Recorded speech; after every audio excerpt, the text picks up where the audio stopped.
Foundations need to set clear, firm priorities and communicate these with the public. There are a couple of reasons for this. First, grant seekers save time, and the second is that foundations are going to save money. And probably most importantly, clear and well communicated priorities are going to bring about social change in the community. Effective grant making depends on foundations construing their agenda in consultation with others. Now, most importantly, grant seekers and people that the foundations aim to help need to be consulted. Grant seekers are a little bit easier to contact due to a national association that they belong to, so it's easy for foundations to get the opinions and take polls from the actual grant seekers. But communicating with people of the foundation is a little bit more difficult.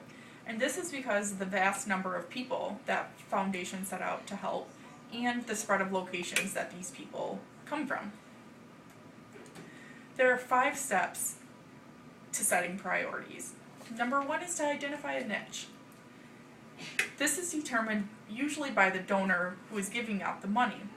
They will determine if there's a certain interest area where they want to see social change brought about.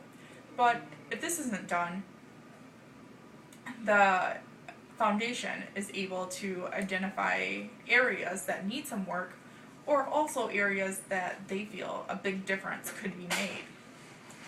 Now, the second step is to review the literature. We want to know what is already known about this subject. No one wants to duplicate a study and lose resources and money. Number 3 is to scan the field. It is important to speak with other foundations and corporate giving programs to know what has previously been done.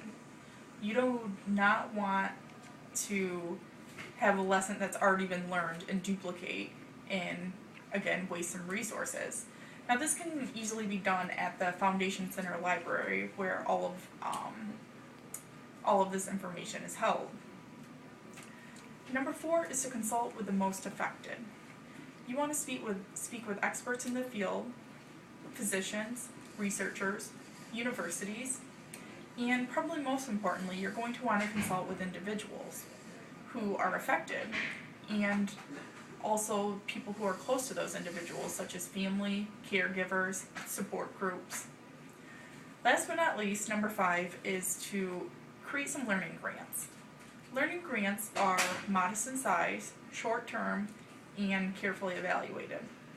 And the reason why foundations need to do this is because you need to do a dry run on what you anticipate to do in the long run to figure out any adjustments that need to be made or any changes where you could potentially make a better outcome. Grant making, the human factor. Piper 1973 stated, in short, the human qualities of its staff may, in the end, be far more important to what a foundation accomplishes than any other consideration. And what this quote is trying to emphasize is the importance of employees in the foundation. They can really make all of the difference. And that leads us to temptations of philanthropy. And program officers are set at the center of the foundation.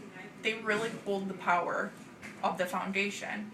And it can be easy to believe in flattery, but it's going to be really important for program officers to stay grounded.